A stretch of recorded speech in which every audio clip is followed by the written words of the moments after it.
whoever wins will do so most likely with less than 50% of the vote. In Hoboken for decades, there have been fears from residents that if they spoke out against reigning administration, they might face some sort of retribution, possibly not getting approval for their projects, having their requests ignored, or even being called names on an internet site. How will you welcome all the political sides from Hoboken into the fold, and how will you ensure that your critics feel free to speak out without fear? So I think I start. Yes. Yeah, well, thank you for the question. I'm doing it right now. I'm putting the example as a candidate on the way that politics should be like, which is respectful to the issues, and focusing on the people. So when I said that we have to have a Hoboken that has to be more people-friendly, that means to also be less intimidating as a government, and also less intimidating among ourselves. We're all in the same boat. When we're complaining about traffic, the same person is also complaining about street safety. So if we don't work together, we don't really get to move forward. So we have to do that. I'm setting the example right now. I'm open to conversations. I've done Facebook live streams. Open to anybody to make comments, ask questions. Whenever somebody messages me on LinkedIn or any other social media platform, I'll meet for them for coffee. I have no issue, saying hello to people who are maybe not agreeing with my stances on specific issues. But that's the whole beauty of it, because that way we get to improve it. Because maybe my vision might not accommodate completely to yours, but that's how we build a better proposal and a better Hoboken. When I first made my opening statement, one of the first things I had mentioned was that Mayor Zimmer and I have been successful in cleaning up part of the policies and practices of the past. That involved cronyism, patronage, and in some instances retribution and retaliation, as you've inferred. So we've set a new standard where decisions are based not on who you know, what you did in the past election, who you supported, but really who's most qualified to serve the interests of the residents of Hoboken. So that practice, that custom of looking out for residents and not focusing on who did what or who supported whom in past elections is a new standard, I think, that the mayor has set in partnership with myself and others, and we want to continue to move forward.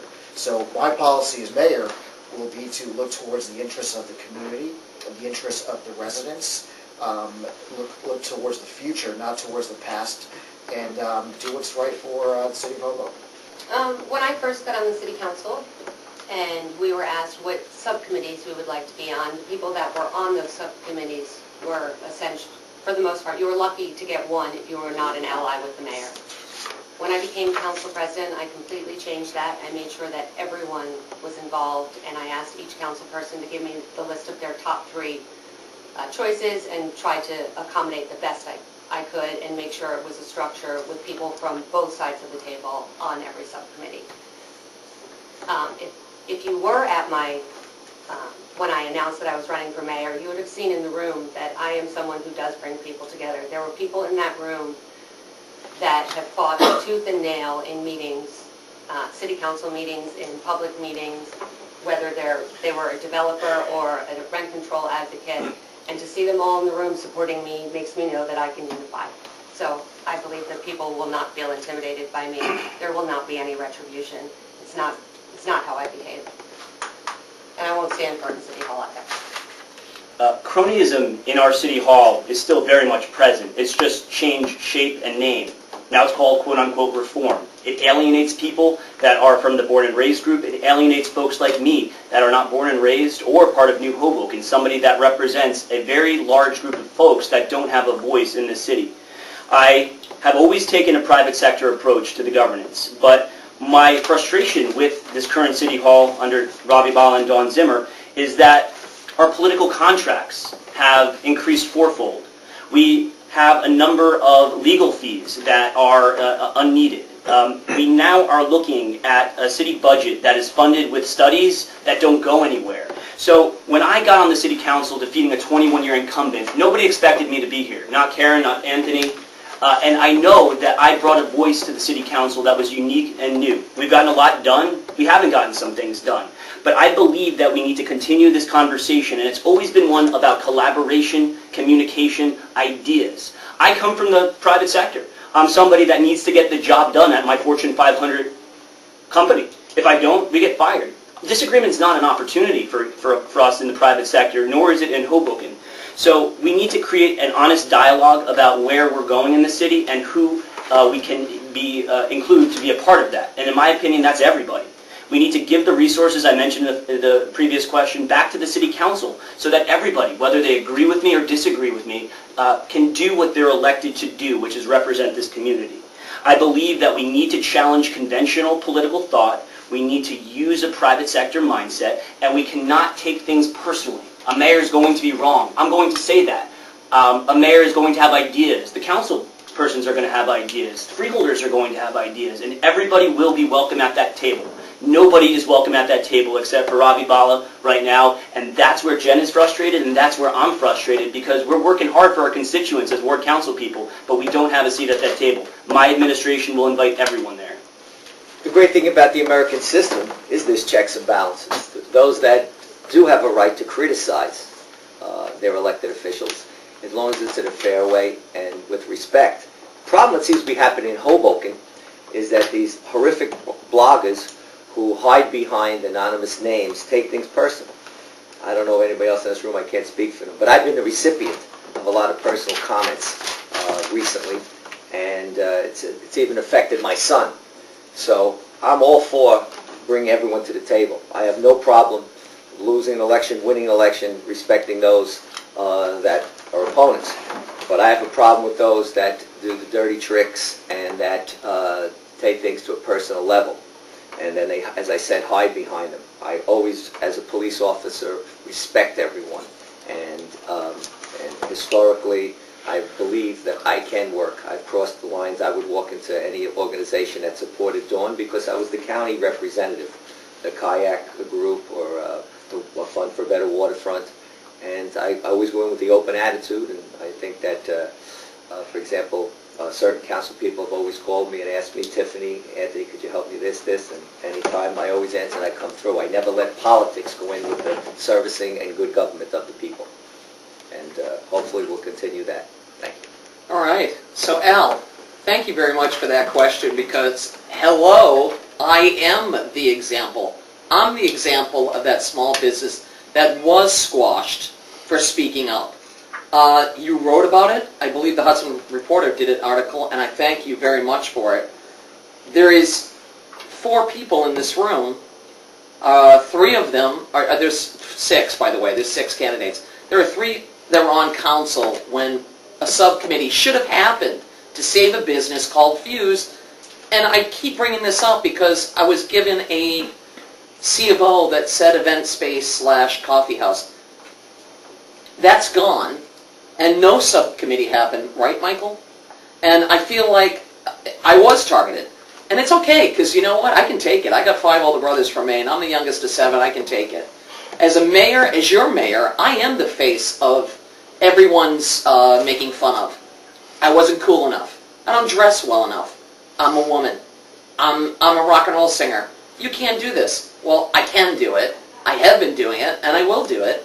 And I will make sure that everybody and anyone is welcome in Hoboken to speak their mind on any issue, and my door will be wide open. Trust me, wide open. And Al, I must say to you, thank you for this weekend. You finally recognize that there are 6, not 4. Would the press stop saying there are only 4? Because I got news for you folks. Whatever happens behind that curtain, you're not going to stop it. Okay? There are people in this city that will vote when that curtain's closed the way they want. And hopefully you're going to vote for me because I am that face. And stop, Al, and everyone in this room saying there are only 4 candidates. There are 6. I'm Karen Nason, vote 1H. Well, I feel like the way that we also protect people is by speaking up, right?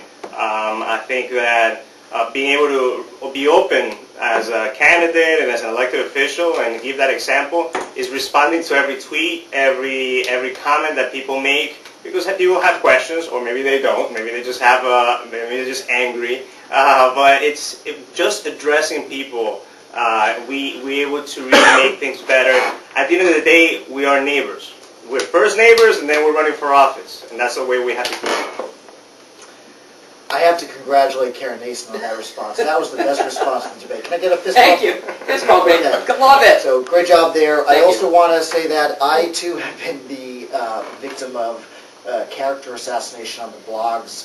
For 8 years, there was a council member in the second ward that had a target on my back. So I know exactly what you're saying, Freeholder Romano, about civility or lack thereof online behind these screen names. It's problematic. The only other thing I would say is that the freeholder is a gentleman, and we may not agree on everything, but as the mayor, you've got to set the right tone. You set a tone of civility, and I respect that. And I think that's important for leadership. So thank you. The best suggestion I could make is just don't read the blogs. They're awful. That's true. That's it. Can't help it. It's like, don't go behind the door. I mean, I can't stress this enough. For however much we think things have changed in Hoboken, they're very much the same. The blogs that everyone's talking about have just changed face. And now instead of attacking Mr. Bala, they're attacking me for my sexual preference. We have political opponents that I'm facing that have contacted my partner at his place of work, trying to talk to his boss. There are intimidation tactics. There is a very strong sense that if you're an outsider, you do not belong in politics and you don't belong at this table. I am challenging that, and I believe that this is about an equal government where everybody has a voice. And I can't stress that enough. The political divides of this past are why we are where we are. It's time for a change. Freeholder Romano, 30 seconds. I think it also helps, as I said, to create an Office of Inspector General to ensure that things, practices are fair, and that there is no seeping in of cronyism that was spoken about here. I know I was the recipient also of when the mayor first came in to streamline the police department, and for no apparent reason, I was the captain to be demoted. And I had to leave the profession that I loved. I just never understood the reasoning, especially if it was a monetary reasoning. I was willing to step back from that. So I understand the importance of that. okay, I'm responding to the fact that, Michael, the sexuality thing, come on. I mean, really? Karen, really, Really? Okay. don't go there. Because there are people who follow me from North Bergen and threaten me, quite frankly, just recently in Carpe Diem. So I don't stick. Oh, wow, that's awful. Yeah. Well, anyway, it shouldn't be happening. So if there's any racism or beating up or whatever, I don't care. I can take it. I'm a tough girl. But it's got to stop. And you know what? Nancy and Roman and all those sites have the right. It's called freedom of speech. I'm done again.